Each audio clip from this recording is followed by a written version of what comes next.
পান্তেলিশ খেয়েছি। আমার আসলে পান্তেলিশ খুব ভালো লাগে। আমাকে চিনে না, বাট মেহেরিনকে চিনে। আমি যদি কোনোদিন মিডিয়াতে নাও থাকি, মানে আমি যদি এখনও চিন্তা করি যে আমি আর কখনো কাজ করব না, বাট আমার আফসোস থাকবে না যে আমি ভালো কিছু করতে পারিনি। প্রথমত সবাইকে আসসালামু আলাইকুম।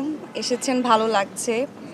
অ্যান্ড আমার মনে হয় যে এই পুরো গল্পের যে মাস্টার আমাদের মোস্তফা কামাল রাজ ভাইয়া, আমি তো চোখ বন্ধ করে কাজটি করেছি তাকে বিশ্বাস করে, কারণ এত দারুণ একটা চরিত্রে সে আমাকে ভেবেছে, আমার উপর ওই ভরসাটা রেখেছে এবং আমি চেষ্টা করেছি আমার জায়গা থেকে ভালো করার, এবং পুরোটাই ছিল টিম ওয়ার্ক। প্রত্যেকটা চরিত্র মানুষ মনে রাখবে অনেক, মানে অনেক দিন মনে রাখবে।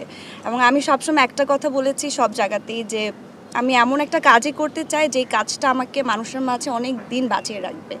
আমি যদি কোনোদিন মিডিয়াতে নাও থাকি, মানে আমি যদি এখনও চিন্তা করি যে আমি আর কখনো কাজ করব না, বাট আমার আফসোস থাকবে না যে আমি ভালো কিছু করতে পারিনি, কারণ এই কাজটি আমাকে আসলেই ওই জায়গাতে নিয়ে গেছে। এবং একটা জিনিস খুবই ভালো লাগে যে কেয়া পায়েলের বাইরে মানুষ আমাকে মেহেরিন বলে ডাকে। এমনও হয় যে আমাকে চিনে না, বাট মেহেরিনকে চিনে, যে হ্যাঁ আমি কেয়া পায়েলকে চিনি না, মেহেরিনকে চিনি। সো এটা আমার জন্য আসলে অনেক বড় একটা পাওয়া, এবং অনেক বড় একটা পরিবার পেয়েছি আমি। আমার খুব ভালো লাগে এই পরিবারটাকে, যে আমার ভাবি আছে, ওখানে আমার এক্স বয়ফ্রেন্ড আছে। আপনারা নিশ্চয়ই দেখেন আমরা সোশ্যাল মিডিয়াতে যে আমি তোমাকে ছেড়ে না দিলে এতটুকু আসতে পারতাম। তবে এখানে একটা জিনিস খুব মজার যে ছাত্র ভাই এক পাশে বসে এবং ক্যারেক্টারগুলো খুব সুন্দর করে হ্যাঁ আমার জামাই পিছনে আছে। সো আমার মায়ের সাথে আমার কেমিস্ট্রিটা দর্শক একভাবে প্রথমে নিয়েছে এবং পরে গিয়ে যে খুব দারুণভাবে। সো এই যে চরিত্রগুলোর পেছনে মানুষের যেই অনুভূতি তৈরি হয়েছে সেটা আসলেই প্রাইসলেস। এবং আমি তো আসলে এখন বেশি বলতে গেলে হয়তো কান্না করে দিতে পারি, কারণ এটা আমার জন্য অনেক ইমোশনের একটা জিনিস। আমাকে কখনোই এমন হয়নি যে একক নাটক করেছি যেই নাটকে আমার নাম ধরে ডেকেছে নাটকের নামে। সো এই একটি চরিত্র যেখানে আসলে আমাকে মেহেরিন বলে ডাকে। সো এটা ডেফিনেটলি আমার জন্য অনেক বড় একটা পাওয়া।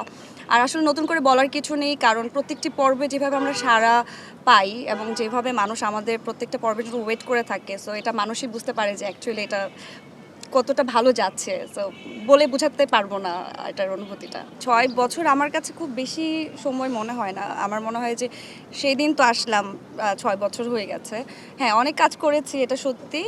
কাজ করতে ভালো লেগেছে এবং আমি খুব পরিশ্রমী, এটা আমি বিলিভ করি। আমি প্রচুর পরিশ্রম করতে পারি, এবং আমি যখন চিন্তা করি যে এই কাজটি আমার করতে হবে, ভালো করে করতে হবে, তখন আমি ওটার পেছনে প্রচুর পরিমাণের হার্ডওয়ার্ক দিই এবং আমি চেষ্টা করি কাজটিকে ভালো করে করার। এবং ডেফিনেটলি আমার যারা সহশিল্পীরা ছিলেন, যে ডিরেক্টরদের কাছে আমি কাজটি করেছি, সবাই আমাকে হেল্প করেছে, এবং অফকোর্স মানুষের ভালোবাসার কারণে আজকে এই জায়গায় আসতে পেরেছি। সো এই সব কিছু মিলিয়ে আজকে আসলে এতগুলো কাজ হয়ে গেছে। পয়লা বৈশাখ ভালো গেছে, যদিও শুটিং করেছি। চেষ্টা করেছি ফ্যামিলির সাথে থাকার, একটু পান্তেলিশ খেয়েছি। আমার আসলে পান্তেলিশ খুব ভালো লাগে, অনেকদিন পরে খেলাম।